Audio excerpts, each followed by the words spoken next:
Nesse dia, eu aprendi um macete para saber quando o show vai começar e eu vou dividir com vocês. Um show como o Michael, ele não tem só um canhão direcional lá no meio do estádio seguindo ele. Se vocês prestarem bem atenção, o Michael tem canhões seguidores no teto. Na turnê Dangerous, especificamente, esses canhões eram manuais. Então, o que acontece? Descia do teto, dois banquinhos, duas pessoas sentavam com uma luz aqui no meio e esse banquinho era erguido. Então, eu me lembro de, durante o dia, ter visto tanta coisa que quando isso aconteceu, eu lembro de falar, opa, isso não é normal. Então, desde então, toda vez, eu posso estar em qualquer show. Qualquer show mesmo. Pode ser um show menor ou show... Isso aconteceu no show do Bruno Mars no Morumbi. Toda vez que acontecia alguma coisa, o povo começava a gritar. Eu olhava e falava, galera, não vai começar ainda porque o canhão não está posicionado. Aí, quando ninguém gritou, aí eu falei, galera, agora pode gritar porque o cara do canhão está posicionado. Porque é de lei. O cara foi ali, posicionou. Você viu o cara ali na mesa? Vai começar. Então, apagou a luz, esses caras subiram, começou a Carmina Burana.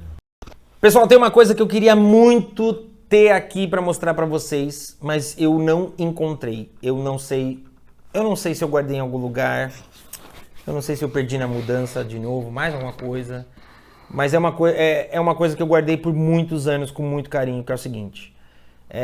A gente está falando de 1993, como eu falei aqui, não existia esse universo de internet. Eu era um garoto de 13 anos, morando em Guarulhos. E aí eu pensei, como eu posso chegar perto do Michael? Eu pensei, sei lá, vai que o Michael dá entrevista para alguém. Vai que o Michael abre aí as portas dos bastidores para algum jornalista. Então, o que eu fiz, galera, de verdade? Eu mandei carta. Eu não vou saber falar para quantos. Eu mandei carta para praticamente todos os âncoras de todas as emissoras que eu pude ver do Brasil, assim, de todas as emissoras. De São Paulo, da Globo, da Band, de todos eu mandei. Eu mandei para programas de variedades, porque eu pensava, cara, sei lá, vai que o Michael pega e fala, fulana, vem aqui fazer entrevista. E aí essa fulana fala, não é que eu recebi a carta de um menino? Então eu mandei muitas cartas. Obviamente que hoje eu sei, eu fico imaginando, sei lá, cara. Hoje, sei lá, quem que é o Tadeu Schmitz lá? O Tadeu Schmitz do Fantástico recebe uma carta. Oi, Tadeu, meu nome é Rodrigo, tenho 13 anos, sou fã do Michael, babá, o Michael vai vir, por favor. Babá. Eu fico imaginando que o cara vê, ao mesmo tempo que ele deve pensar, pô, olha a inocência desse cara, ele deve falar, putz, não tem o que fazer, puxa, que pena, tadinho.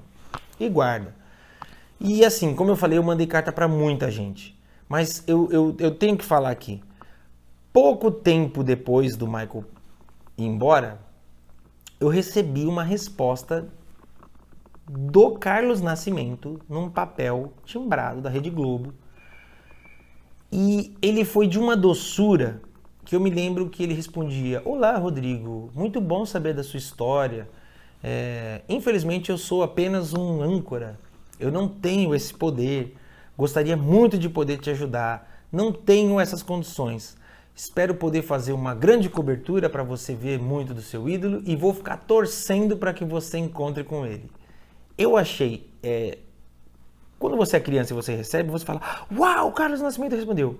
Quando você cresce e você se torna um adulto, você passa a entender que pequenas gentilezas, pequenos gestos são muito mais valiosos. Então, eu sempre tive um carinho especial por ele.